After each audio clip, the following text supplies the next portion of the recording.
Hi everyone.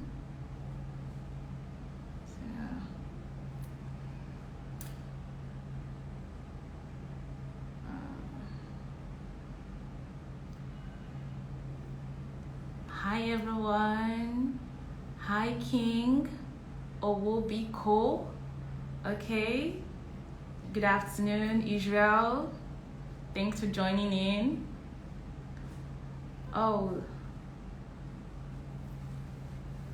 Hello David. Yeah, Davi Edge. Okay. Thank you for joining in. Thank you. Thank you everyone. Thank you all. Good afternoon. My name is Chioma. Yes, I know it's your first time seeing this face. Yes. It's my first time too on the live. I actually work with Negxy, and my colleagues have been the one handling the live, and they've been doing a great job. I hope to do so too. I work with the admissions department. Hello everyone. Hello. Hi. Thiman. Hi. Thanks for joining in. Thanks for joining in. You're all welcome. Yes. For those that didn't hear my name is Chioma again. Chioma Johnson. Yes. Admissions officer for Negxy. So I'll be happy to have you all today to share some information, to clear some doubts, and make you understand the topic I'm about to speak on. Now, our topic for today is admission documents for your postgraduate studies in the UK. Simple, straightforward. I know you will enjoy yourself. Yeah. Feel free to drop in your questions and all. I will try to attend to all of them. At least almost all of them. Yes. Welcome, Junior and Wendy. Thank you for joining in. Yes, a new face today. It's a new face. So excited to see you guys. Thanks for waving. Hi, Gafar. Oh, welcome. So today's topic again is admissions document for your postgraduate studies in the UK. What documents you need to provide to secure your conditional offer? What documents you need to provide to secure your unconditional offer? Yes, next we're happy people. I love you too. We all love you too. So we are going to talk about the documents. Documentation cannot be overemphasized. We need to have a proper documentation to aid us in the smooth process of our application. Now, we all want to go to UK. We don't want hiccups, we don't want trouble, we don't want issues, and I'm going to show you what to do and what not to do when submitting your documents. Yes, we're going to vet it, we're going to go through it, but before that, I'll be telling you the major documents you'll be needing. Yes, I'll be telling you. Oh, greetings from Birmingham. Thank you. Hi. Oh, thank you. Ayola Dani. DCNA. Okay. Thank you. Okay, so these are the admissions requirements for September 2022 and January 2022. Yes. Now, the first on the list, we have about 8 major documents you'll be needing to provide. Now, the first on the list, the very first on the list is your passport. Yes. Passport is very important. You can't travel without a passport. You can't just go like that. So you actually need a passport. So you not just a passport, more preferably a very valid passport. A very valid passport, and secondly, you need your degree certificate. I'll just be listing it out, then I'll come back and explain more and expatiate on each of them. So your degree certificate, you'll be needing your transcript. You'll be needing your transcript, You'll also be needing your CV, an updated, detailed CV. Emphasis on detailed CV. Now, I mentioned your passport, your degree certificate, your transcript, and your CV. Then the next on the list is what? Your personal statement. Your personal statement, aka SOP, statement of purpose. Then the next on the list is your references. You actually need your references, your academic reference, your work reference, and your test of English, which is your WAEC or NECO or IELTS. So I'm going to run over again and start from the beginning. The first on the list is your passport. Thanks for joining in Tunde. Thanks for joining Zalia. Thank you, Ugochukwu. Thank you so much. My name is Chioma. So for those that are just joining in, seeing a new face on the live today, yeah. My name is Chioma Johnson. I don't know if you've seen my face before, but in case you haven't, this is Chioma Johnson, Admissions Officer for Negxy. So our topic today is admissions document for your postgraduate studies in the UK. Yes. So I'll be starting all over again, listing them out for those that are just joining in, like Ken.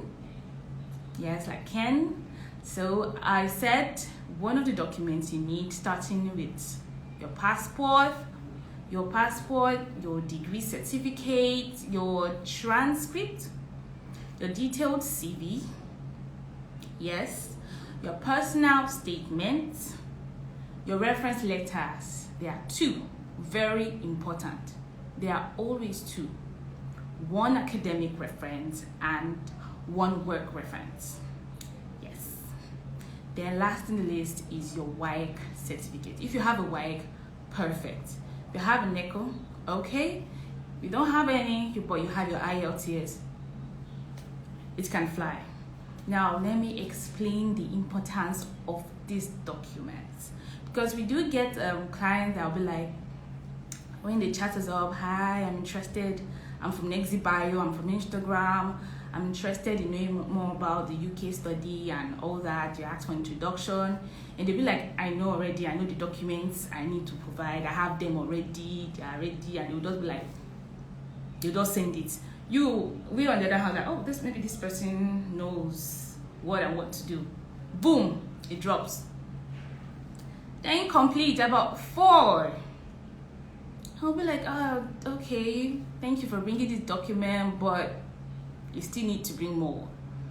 You still need to submit more. You need to submit this, you need to submit that. And some may be like, I didn't know I'll be needing this now, oh, this and that. Then we have to calmly tell them the importance of these documents. Hello, Belle and Ofuna. Hi, thanks for joining in. Thank you. So for the passports, we always want a clear passport. Yes, a very clear passport. Sometimes we get passports that have some ink stains. We get passports that maybe the passport number is not clear enough, or maybe the phone they use in taking the picture, like the flash, blocked the passport number. That's an issue. We don't want that. Now we want a fully scanned, properly scanned passport. Yes. Your passport should at least be valid 6 months. Like, you shouldn't like expiring 6 months before you start your course start date. Okay, just for those take for example those going in September now. Going in September, and your passport expiring in September. It's not good. So before it gets to that time, we always tell you to please apply. Don't wait till it gets expired. Once your passport is less than 8 months or it's less than 6 months for expiration, please don't wait for it to expire. Apply for a new one. Yes, because it's going to be an issue. But we can use the one you have to get you a conditional offer. Yes. So we need that, our emphasis on your passport, please. So I talked about a clear scanned passport.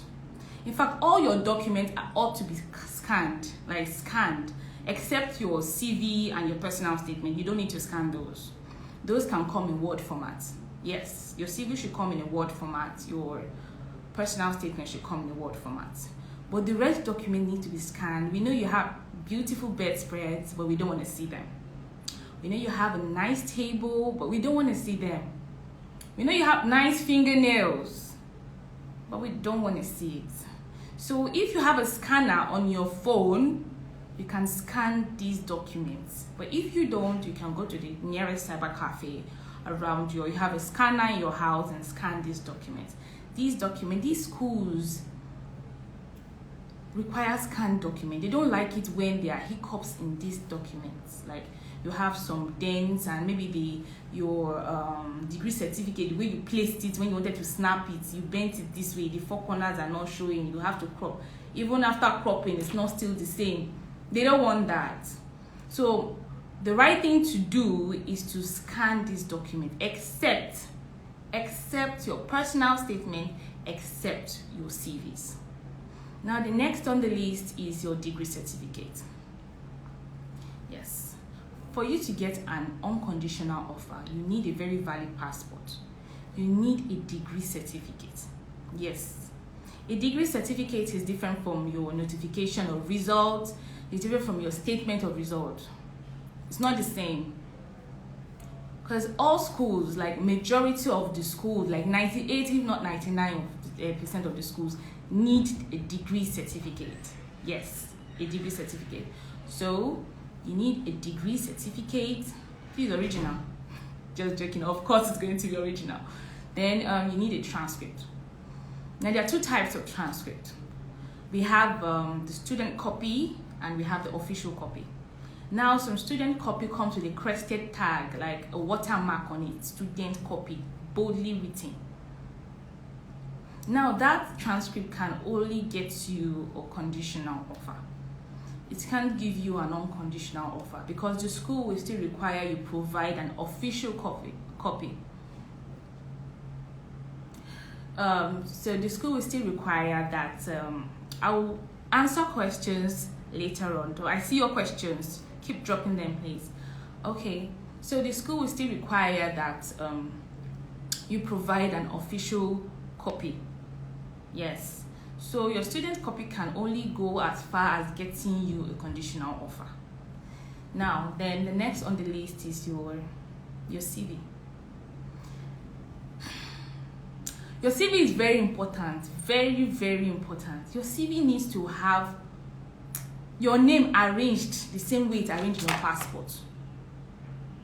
You know how your name is arranged in your passport? Please let your names on your CV to be arranged like that. Yes. Secondly, your CV should come with your email address and contact phone number. Now back to the email address. You want to go to the UK, these are for study purposes. You don't want to use an email address that has your nickname on it, like amakasexy@gmail.com. Haba. Amakasexy for an application to the UK, like, or happy for life, all those kind of email addresses. Haba. Try get an official email that has your name, your full name on it. You can always create one, something that you know that you use, or not that they will send you a mail and you won't know that there's a mail there. So you need a nice email address. Avoid using pet names, nicknames, and funky names, cruise names, or your email, please. Then your contact info. Please put, if you have two, good. If you have only one, post, but put a number you know that they can easily like reach out to you with. I don't know if you get a number that whenever there's an information to be passed, when they dial that number, you are there to answer it. You can put a WhatsApp number, perfect. Someone can easily reach you through any medium. So you take what I talk about. I said for your CV, your names should be arranged like how it is arranged on your passport. Secondly, no funky names for your email addresses, please. It's not hard to open a Yahoo Mail or a Gmail or whatever. Please, no funky names, no nicknames, and put a contact address a contact number, like your phone number that we can easily have access to. Now, after talking about yourself in your CV, if your CV can be arranged in a chronological way, it's good. It's good, it's perfect. Now, when stating the places you've worked, please, we want to know your position, what your position was at that place you worked. Yes. Want to know, take for example, want to know if you're a gate man or you're a manager and all that. Yes, want to know that. Want to know if you're a teacher, want to know if you're a nurse. Don't just tell us the name of the company and go to the next one. Yes, we get to see CVs like that. So I know you'll be surprised. Like, yes, people send CVs like that. They do. So we don't want to see that. So we want to see the name of your company and your position. Then after you've written your position, we want to know your job role. What did you do when you were working at that place at that time? The description of your job, not the description of your company, no, but of your own job. Yes, want to know the description of your job role. It helps. It helps when we are putting in applications for you. Yes, we don't need to start going back and forth, trying to reach out to you and asking questions when we could have just gotten all those informations in your CV without having to go back and forth, cross-checking. Then, put the years you've worked, the months and the year. Don't just put the year. It's like 2020 to 2022. No, just tell us. Even if you can't tell us the day, it's fine. But please tell us the month and the year from so time in May 2020 to present. Yes, to present. Or I worked from April 2018 to September 2019. No, don't just put the years like that. Please let your CV be detailed. Please let it carry the right email address. Let it carry the right phone number. And your name should be arranged properly, just like how it's arranged on your passport. Yes. Then I'll be talking about your references. I said you'll be needing references. You need 2 references. They are very important. You can't do without the other. Yes. Schools before, they can take only 1, but now all schools want 2. So you just have to have 2 references. Thank you for joining, Donji, Siltuned, Hybrid, and Fumi. Thank you for joining. So as I was saying, you need 2 references. First on the list is your academic reference. Yes, a letter-headed, like academic reference. Should come with a letter heading, the name of your school, crested. Now, how do you get this reference letter? You're expected to get this reference letter from your university. Yes, your university or your polytechnic where you graduated from. Yes, so it can be a letter from your HOD, from your lecturer, but from the school, please. And this reference letter must carry your lecturer or your HOD's full name, email address, please. Very important. They are not the school's email address now the person writing for you, that's your lecturer or your HOD, his email address, his personal email address, the one he uses for work, and his phone number. So we get reference letters that just come like that with no email address, with no phone, and like that. We're like, So that's why I'm coming on live today to tell you what to do, do's and don'ts. Yes. So your reference letter, your academic reference letter should be gotten from your school. Then your work reference letter should be gotten from your place of work. It can be your present place of work or where you've worked previously. So it's not compulsory that the place you're working now you want to get your work reference letter from. It's not compulsory. You can always get it from where you've worked previously before. I know some of you may want to do these coded things. Maybe you don't want your colleagues to know you are leaving. You don't want people to know and you want to code yourself. In your present place of work, it's fine. So So you can go to your previous place of work and get a reference letter. Please do not forget that I said this reference letter should have email addresses of the person speaking for you and contacts. Very, very important. Their names, their email address, and their contact number.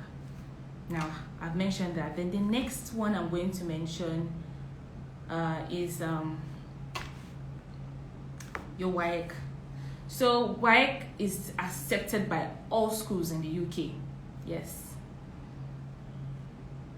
WAEC is accepted by all schools in the UK. I saw a question, what if I own my own business? Obviously, you cannot write a reference letter for yourself. So you definitely get someone that can speak for you. Yes. If you've not done, I believe you must have worked somewhere or you have learned trade under somebody before, right? One of us has been servants before became masters. So someone can always come in place. Someone that can speak for you, can help you out with your work reference, can write for you and tell them that, oh, they can speak for you how reference letter is, to whom it may concern, kind of. But it should come with email address and contacts. You don't have to be the one to write a reference for yourself. It's look odd, to sound odd. So now I'm going back to WAEC. All schools in the UK accept WAEC. Praise God. All of them. So long you have credits, like minimum of C6 is what is accepted in English for WAEC. So if your WAEC has minimum of C6, you are good to go. If you have C4, you are good to go. You have C5, you have B3, you have A1. Wow. If you have D, you cannot go. Yes. Then only a few schools accept NECO. Yes. Well, we have schools that accept NECO, but they're not plenty, they're not much. They're not much. But if you have a NECO, but they're not much, unlike WAEC that is generally accepted. Now, if you don't have a WAEC, you don't have a WAEC and you don't have NECO, at least you can have an IELTS, academic. Yes, IELTS. It's valid for 2 years. Yes, you can have that. Schools accept IELTS in when you don't have a WAEC or a NECO. So an IELTS can come in for you. Yes, it can come in for you. Then about the WAEC again, every school has its own requirements. You get, some schools will be like, they don't take from a certain year to a certain year. It's too old, they won't accept it. Now take for example like Birmingham City University. Birmingham City University, once your WAEC is older than 2000, they would not accept it. Either you provide an IELTS or you take the internal English test. Yes. If you have a WAEC of 1999, 1998, they won't take it. And they don't take NECO too. Dundee was like that. Dundee requirements was like, once your WAEC is older than 5 years, they are not interested. You can't use that. You have to provide an IELTS. Yes. You have to provide an IELTS. Then that's for WAEC and English requirement. Don't forget that I said the WAEC mustn't be lesser than C6. That's to be C6 upwards, nothing below. Yes. Now, after getting your WAEC, your NECO, your IELTS, and this document I listed, you will get an unconditional offer. Now, the last but not the least, I'm not going to forget that one. I can never even forget that one I've not mentioned. I purposely put it at number 8. I purposely put it at number 8. It's your personal statement. Yes, that one. What is a personal statement? It's an essay. You know the essay we write in secondary school, in primary school? Yes. That's come to meet us now. Essay has come. It is an essay. Personal. It's not that hard though. You know, they used to make us feel like essays are hard in school, secondary school then. It's not that hard. Well, adults now, it's not hard. It's just a story about yourself. So a personal statement is just like your biography, not about your mommy and your daddy, but about yourself, about your, you introduce yourself, tell them about your educational history. Yes, after talking about yourself, you talk about your educational history. Then you talk about your employment history. You talk about your employment history. If you're laughing, it's true. So you talk about your employment history. After you talk about that, what is the next stage? You talk about the country. You have to talk about UK. You want to go to UK, right? You've talked about yourself, no problem. You've talked about your education, no problem. You've talked about your job when you worked here and your position and explain how you did this and did that for the company. Yes. It's not enough. Because sometimes we get personal statement. The person just talk about themselves from morning to night, beginning. How about now? It's just about yourself. Yes, we know that it's about yourself, but still, you ought to talk about the country you're interested in. That's UK. So you cannot write a personal statement without talking about UK. How about? They want to know if you've made your own personal research on UK. If you've done your own findings about UK, not that you just chose UK because they said UK is the main place now. So you have to talk about UK. You have to talk about why you chose the UK and why you think the UK will be good for you. Yes. These things are simple. It's not so much, what I'm saying is not so much like that, but straightforward. Now, after talking about UK, you talk about the school you chose. So whichever school you choose, make sure you talk about the school. Now, how do you talk about the school? You must have gone online. You must have gone online to find out about the school and all that. So you talk about that in your personal statement. After talking about UK, you talk about the school, you talk about the course. You talk about the course. That's the main thing. You have to talk about your course. You have to list your course. Now, there's another mistake people make. It's not good. You are going for a particular course. If you have gone online to the school website, you will know the right name of your course. Yes. Some people will write another name in their personal statement, and that's not the course they are going for. How does it make you look like? It makes you look confused. Imagine you're going for management and international business, and you're writing, and in a particular school, it is named management and international business. That is how it is named. You're not writing international business and management. They are not the same. Even if you're going to do the same thing when you get there, but they're not the same. Always get the right name of your course. Don't write another name. Don't assume. When it's an MA, state it as an MA. When it's an MSc, state it as an MSc. Don't put MA for MSc, MSc for MA, or coin one name like that. It matters. It really matters in your personal statement. So you talk about the course. Why you chose the course. Now, when you're talking about the course, that's why you need to make your research. Oh, I'm so sorry. Nigeria happened. Okay, they will restore the lights then. Wow. Woo. Sorry. Sorry, everywhere is dark. So sorry. Oh God.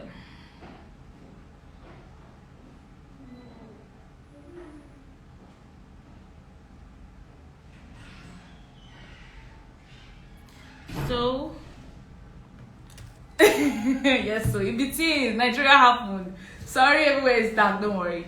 The lights will come back soon. Soon. Let me just chill a bit. Wait a bit. Sorry. Okay, you can still see me. I know you can still see me. I was just like, maybe everywhere is dark. You cannot see my face. I'm wearing a black shirt on a black hair, so you can still see my face. Okay, no problem. All right. So as I was saying, you talk about the course you are going for. You can talk about the course you are going for. Please, the right way the course is in the website. So we always advise that you go on the school's website. We go on the school's website and you go on the school website and always write the right school. The right course. Now, if you're going for management and international business, make sure you write the MSc Management and International Business. Don't write MSc International Business Management. Please don't make that mistake. Now, when talking about the course, these people want to know that you've made your research about the course. You didn't just choose the course for choosing sake. So they need you to talk about the course modules. Not listing the course modules. Like, you have to talk about the course modules. Yes, you may not talk about all of them, because sometimes they can be like 10, they can be like 6. Just pick 2 or 3. At least minimum of 2, maximum of 3. Now, don't list it out. Don't list it out. Try and explain.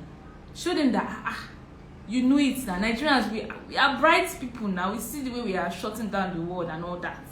We are bright people, so you have to show yourself, not too much, but you show yourself that you've made, hey, the slides. So as I was saying, so you talk about the course modules, you talk about 2, minimum of 2, maximum of 3. So you explain what you understand by the course modules. What do you think this course will do for you? What benefit do you think you can get from this particular module and all that? When you write a little about that, you are good to go. After talking about that, then your future prospects. That's the next stage after talking about the course. Now you've told them what the course, what benefit the course will be for you. The next thing is your future prospect. Now, there's something I want to talk about. When writing a personal statement, before your conclusion, before your beginning, before the end, please don't do copy and paste. I'm begging you. If I can kneel down, I will kneel down. Please don't do copy. We know. We know. Our eyes have seen a lot. Please don't do copy and paste. Please, because we see the same thing. Like something that I don't know if you know this. Let me mention it. Another thing that's very common amongst almost everybody, let me not say everybody, like a large percentage of people, they like using this paragraph. Upon successful completion of my bachelor's degree. That's when they are talking about their educational history. They're always starting with upon successful completion of my Is that how we Nigerians do? Those people that are from Nigeria, they do copy and paste. It doesn't look nice. It doesn't sound nice. You understand? Don't use the same words, because we give out samples. We give out samples to our clients on how to write a personal statement. So the fact that we gave you a sample, it is a sample, it's like an example. It's not meant to be copied and pasted on your own. You just edit small thing and do sharp. This is UK. It's UK. These white people, they care about all these things. So yes, let's talk like Niger people. They care. The things that you think that they did not notice, they notice. So don't use the repetition of words, copy and paste. It's not good. Then don't use cliches. Don't use cliches in your personal statement. You don't want to use that. And when drafting your personal, it's for official purpose. It's for official purpose. Don't use jokes. And don't tell us your village history. I am the first son. Yes, I've gotten a personal statement and say, I am the first son of my family. So after my study in the UK, as the first son of my family, I have to return home to my mother to help this. Inside personal statements. Yes, no abbreviations. Don't abbreviate the course. Don't abbreviate your course. So you understand that what concerns anybody, if you are the first son or first daughter, or you are the most loved or most preferred, we don't want to know those stories. So we don't want that. We don't want cliches. We don't want plagiarism, that you copy and paste and all those things. We don't want repetitions. We don't want jokes. We don't want abbreviation. We want proper English. So it's good to do your check. No grammatical errors. You understand? So after drafting this personal statement, it's good you give someone else to read what you've written. Sometimes you may not see the errors in what you've written. Someone else can easily point it out for you. Yes, someone else can point it out for you. So that's why you need to, after drafting your own, you give it to someone else, maybe your friend or a member of your family that you think is learned, to read through and point out some errors. Now, for example, if you're going for public health, masters in public health, please don't write MPH there. Write it in full. Even if you saw it on the school website, MPH, don't put it there. It's their website, they can do anything they want, but you can't do anything you want. So always write the name of your course in full. Know when to use your punctuation marks. I don't, this thing, it's not hard though. It's not hard. I don't know, you think that this thing that this girl is saying, she's talking too much about personal. It's not hard. And we don't write, I saw a question if my agency writes personal statement for people. No, we don't. You have to write it yourself. You create time. We can't be you. We cannot write it like you. You're talking about yourself. It's just like someone writing about me and the person is not me, has not been in my clothes, has not been in my shoes, you've not been in my life. So how can you write about me? So you just have to find time to write about yourself. Now for the personal statement, minimum of 500 words. If it's only 500 words you want to write, and the 500 words covers all these things I've talked about, introduction about yourself and all, a catchy, you start in a catchy way, yes, a catchy entry. You talk about your educational history, employment history, you talk about UK, you talk about the school and why you chose the school. The school has beautiful facilities, they are good for international students. You get to meet different people from different places in the world, to get to relate and have fun while studying. You talk about that one. Then you talk about the course. You talk about the course and you talk about the modules and why the course will be of benefit for you. Why you want to study that course. You want to study HR, like human resource management. Why? You have to tell us why. Why did you choose that course? Once you've written those things and they fit into that 500 word, and your conclusion is apt, it's perfect, no wahala. It's not compulsory your personal statement has to be 2,000 words, 1,005 words, but let it cover these things I've listed out. No copy and paste. They know when you do. So when they see this kind of personal statement that you write, imagine you having all your documents, everything, you have the right document, but the issue is your kind of personal statement. They won't attend to your application. You'll not be wondering, why is I have not gotten my offer? I have submitted things, I have done these things, I'm yet to get an offer. What's going on? Sometimes it's your personal statement that is the problem. Sometimes it's too terrible. Yes, we do our own vetting, but still, there's little we can do when it comes to your person because we are not to write it for you. We're not to write it for you. So you need to have a standard, enhanced, well-written personal statement. Yes. So, like I said, for those just joining in, hi, thanks for joining, Mr. and Ace Cosmo. Yes, thanks for joining in. I was talking about the admissions document needed for a postgraduate study in the UK. Yes, so I was talking about that. So I listed some of the documents that can give you conditional offer. I listed those that can give you an unconditional offer. Things that you should take note. Things that you think don't matter that matters when doing your documentation. Yes. So for conditional offers now, don't be scared. Don't be worried. If you have some document, if what you have now is your statement of result, your notification of results, we can use that to apply for you. Yes. If your passport is expired or will expire in the next 6 months, 2 months, 3 months, we can use that to apply for you. You get. But you can only get a conditional offer with that. So what you can do to get a conditional offer, if that's what you want, but I know you want unconditional, you need for conditional offer you need your passport, your statement of result or notification of result, then your transcript. If you have student copy for now, you can bring it. But note that it's going to get you an unconditional offer. But once you have the right document, like your degree certificate, your official transcript, you have your WAEC, you have your reference letters, you have your updated CV, your well-written personal statements, you have all these documents I listed out, rest assured you are going to get an unconditional offer. Yes, we have clients that once they submit their document, once they get unconditional offer straight up. Now for the personal statement, before I forget, that we like to use this font, Times New Roman. Yes, it's good. You can use that. It's nice, like Times New Roman. But it's fine even if it's not Times New Roman. We can always edit that for you. The most important thing is what is inside. So what else am I going to talk about?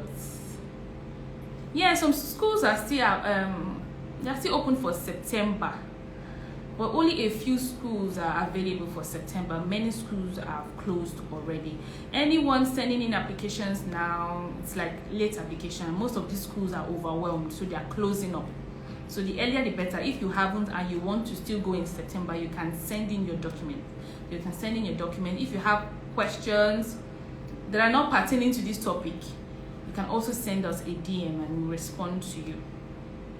We send you send a DM and respond to you for any inquiries you want, or you have anything you want to let us know about.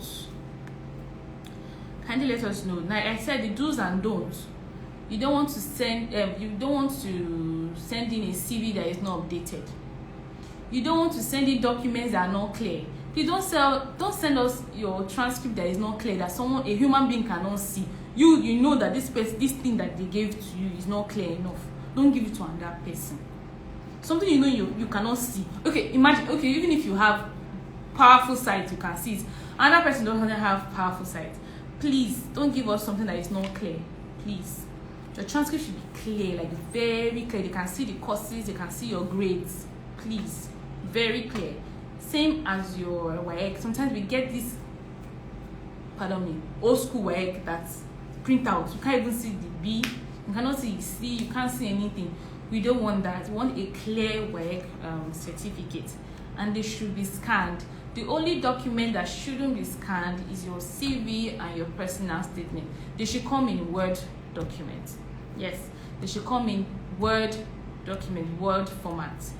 Your passport should be scanned, your certificate should be scanned, your WAEC should be scanned, your references should be scanned. Every other thing should be scanned. Like, not snap, not that one that you snap with your phone and send. No, scanned. Either you go to the cyber cafe or you use your phone to scan it. Some phones come with scanners, you understand? You use your phone to scan. It doesn't take you anything. This is UK. You want to go to the UK, so you don't want anything. You don't want your village people to hold you down. Yeah, they can hold you down if you go and force you without you knowing to go and snap your best spread and put it like that. We've seen things. We've seen a passport that comes with the person's fingernail, like the fine long red nails, like the nails are so fine, but I know your nails are fine, but we don't want to see it. Yes, so we want everything to go smoothly for our clients. We want everything to go smoothly, no hassles, no hiccups and all. Everything done well. You have questions, do well to drop them and I'll answer them. Yes. Like I said, yes, someone asked if they have to have a background in health before they can study health related courses. Of course, yes. You have to have a background in health. You must have worked as a health personnel, like maybe a nurse, something that has to do with health before you can go for a health related course.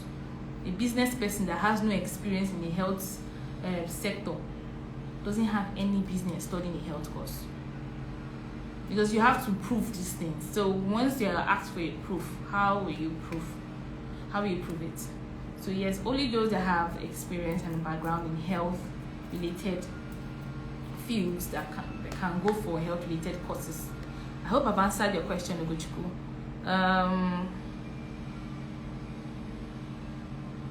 Okay, I think I answered this. I said we don't write personal statement for people. Okay.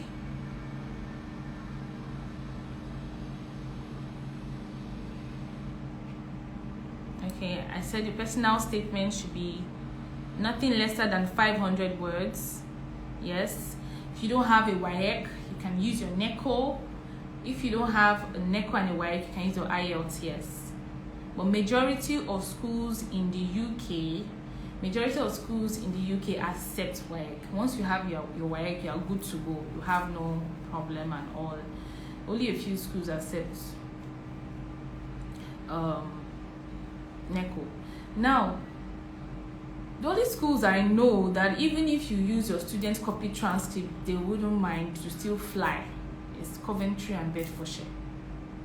Yes, they accept. They can give you an unconditional offer for unconditional for you if you provide a student copy transcript.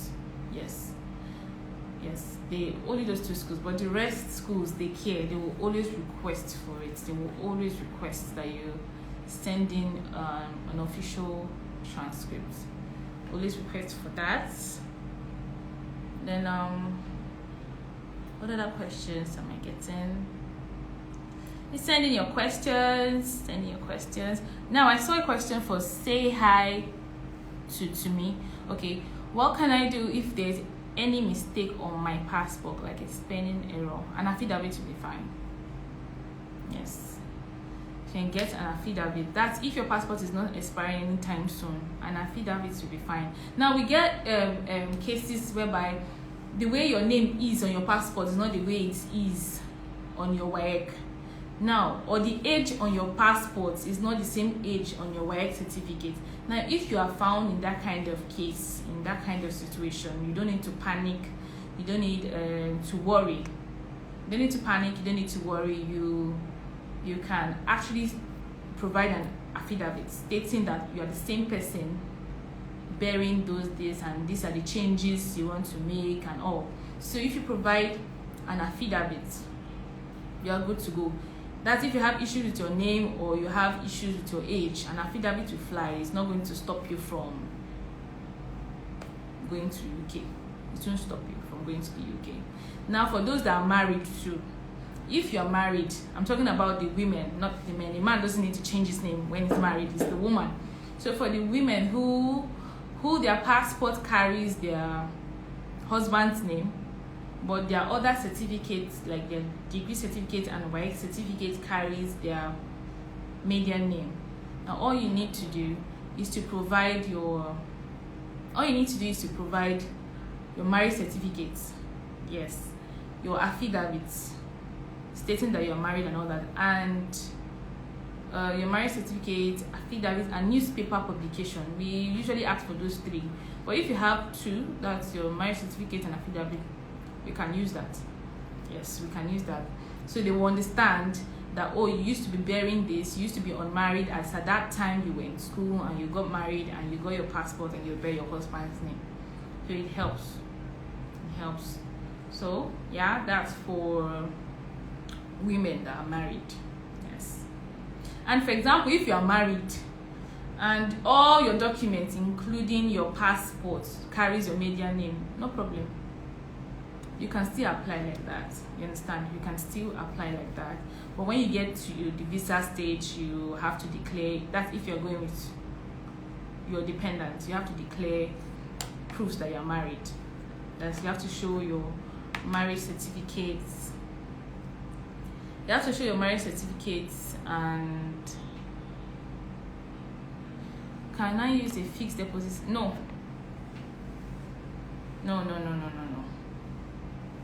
You can't use a fixed deposit account. Just use for your proof of funds. No, you can't.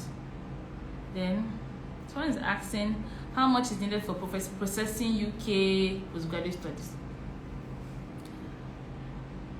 Every school has its own prices, like school fees and requirements. Not all schools have the same fees. You get. So we have schools that are affordable, and we have only a few schools are actually affordable. Like University of Hull is affordable, but it's only open for September, and most of their courses are closed. You see, you can find a course for 9,000 plus to 11, or it's affordable. While you still have schools that are about 70,000 upwards, you have schools of 16,000 pounds, not naira, pounds upwards. So it depends on the school that you choose to study for your postgraduate studies. So everything depends on your school. Yes, BCU is still open for September. Yes, it is. Please send in your documents ASAP, like today, say, like yesterday. Please send in your documents. Yes, you can still apply for September, although it's late application, but we can still put it in for you. Yes, BCU is still opened. The earlier the better. Yes, it's still open. No deadline yet, but it's a late application, so you can still get to an offer but you understand it's a late application, but it's still open. It's still open. Now, there are few schools that accept third class. Very few schools that accept third class for direct masters. Now, we have very, very minute schools that accept HND. Yes. So, most times, if you have an HND, not to overstress yourself, just go for a pre-masters, you guys. If you can go for a pre-masters, it's perfect. It's perfect. Then for third class, yes, we have schools like Sunderland, BCU, that's Birmingham City University. We have Ulster in South Wales, yeah, you can, and Coventry. They accept third class for direct masters. They do. De Montfort do not accept third class for direct masters, except you have a PGD, a postgraduate diploma, to boost your third class, and we can put in that for you. But excuse me, if you have only a just third class, you cannot go to DMU, that's De Montfort. Now for this third class, now they have specific courses. They are limited to business courses. You can only do business related courses. Sometimes some schools only have one course, and that's the only course. And most times these courses are usually longer than the normal master because of it has some few months of pre-masters attached to the masters. Take for instance now, for Sunderland it's extended masters. For Birmingham City, it's 16 months and only just for one course, management and international business. That's why it's a very common course. It's a very, very common course because it's open for third class. So once you have third class, you can go for management and international business directly for master, but it's going to take you 16 months. Yes. So from September to December is for your pre-masters. From January, the main master starts to the end of the course. Now for Coventry actually, if your CGPA is up to 2.0, you can apply for any course with your third class if you have experience in the related field. So whatever course you want to study in Coventry with your third class, you have to make sure you have minimum of 5 years experience to back up your third class. Then they look through it and see you're worthy and you can study any course in Coventry. But for now, Coventry is not available for now. So the schools available mostly is BCU, Birmingham City and all. That's for the third class. Then for HNDs, we only have a few schools. Schools that take HND before, they're changing their mind. They are copying other schools that don't take. So that's why, to be on the safe side, just a pre-masters will be good. Yes, a pre-masters, then you have a good shot.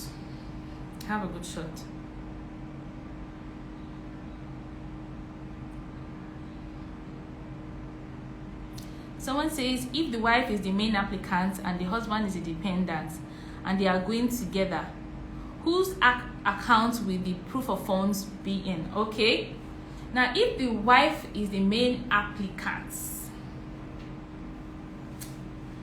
the money, your proof of funds, should be in the applicant's account.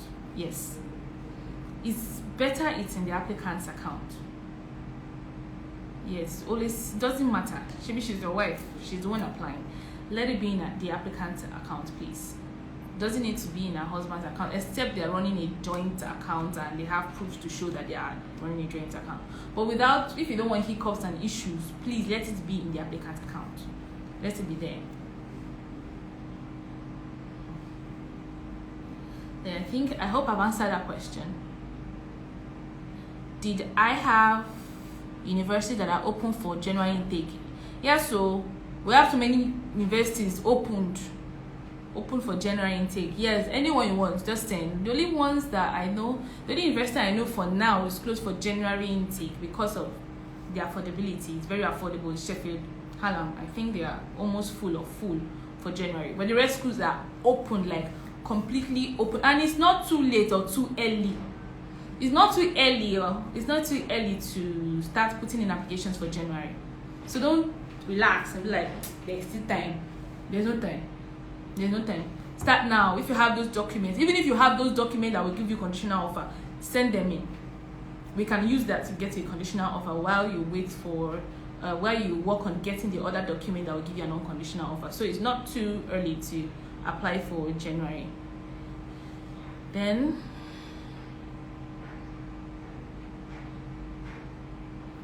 how can I make my CV if I'm doing my own business like selling? Send us a DM and we'll help you out with giving you a sample. We can guide you on how to do that if you don't know how to do that. So just send us a DM and tell us what you want, and you want to know how to arrange your CV since you're a business owner. So you can do that for you, can guide you in that process, give you a sample, and you can help yourself with that. Then I don't understand the last question, Eli Junior. Sorry. So those are questions I have. I've checked my inbox. You can send me more questions. I already have a BSc and MSc degree. I'm like, okay, if you have a if you already have a BSc and an MSc degree and would like to still apply, I would like to attach both certificates, blah blah blah. We know that you want to jackpot. The main reason is that you want to run away, right? So please, if you have an MSc, please don't put it. Don't state it in your CV, and don't state it in your personal statement. Don't tell them that you have a master. Let it be your own secret. Yes, because they'll be wondering, you have a master degree, so why are you going for another masters? They want to know, and they start asking questions that you don't want to be asked. You don't want to shalaye now, but you like to shalaye. So to avoid too much shalaye, to avoid too much explanation, please don't include your MSc degree in your CV, and don't include it in your personal statement. Don't even send in the certificate. We don't need it. All we need is your BSc certificate, transcript, WAEC, and all. Yes, that's what we need. When will Coventry be available? Coventry, but for this September intake, I don't think they are available. But definitely, once Coventry is available, we'll definitely say it on our Wednesday live. You know, we always have lives every Wednesday by 12. Yes. So we'll always let you know. But for now, Coventry has been acting up. So, okay, the proof of funds should be, someone is asking, the proof of funds should be in the account for how many months? Can the statement from Piggyvest money market be used as people? No. Now for the proof of funds, 28 days is all you need. 28 days is all you need for UK. As in UK is easy. 28, just now, 28 days. Just close your eyes and open it. 28 days now. Just 28 days, and you print it out on the 29th day. I mean, if you get it. You don't print it out on the 28 days. You print it on the 29 days. So it's just 28 days, unlike other countries that their surrender is much. So yes, 28 days, and then can a dependent work for more than 40 hours? If you like dependent to work for 100 hours, doesn't matter. 1 million hours safe. Yes, a dependent is not limited to the number of hours they need to work weekly. Yes, so it's only the applicant. The applicant can only work for 20 hours. Can only work for 20 hours in a week. But for the dependent, just carry on. Yes, you can carry on. Which other question? What else? I hope you guys are enjoying my live. My first time. My first time on live. Oh. I hope you guys enjoyed yourself from answering all your questions. D-Man Israel, is that your question? Send us a DM.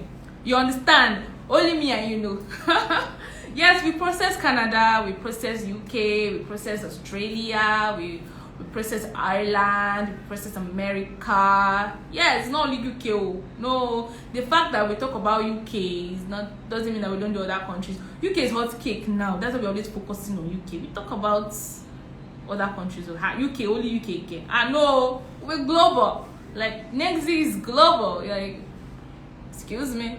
we do Canada, we do America, we do Australia, we do I'm not talking too much. So those are the countries they do that. We do that too. I'll have to go soon. I'm talking about UK now. I'm not talking about Canada. But if you want to know more about Canada, you can send us a DM. You can send us a DM. No, we don't do Dubai. We don't do Dubai. We don't do Dubai. So I'll be leaving soon. The live session will be coming to an end. I hope you enjoyed my life with you. I hope I was fun because I had fun in the first time. I think I was nervous in the beginning, but now I'm now strong, I can talk and face everybody. And thanks to you, thanks for your cooperation, your questions. I really enjoyed myself, and I want to say thank you guys for joining in. Yes, thank you for joining in. Thank you for joining. The man is what happened? What happened to Nigeria? Okay, I hope you understood all the documents I said you'll be needing to get an unconditional offer and conditional offer. Please don't forget. Scan documents, everything scanned except your CV and your personal statement. We don't want to see your nails and all that, the stuff we talk about. We don't want those funky email addresses. We want an official one. I know there are serious people who are going to study. You have to show them that we're Nigerians again. So, thank you. Bye.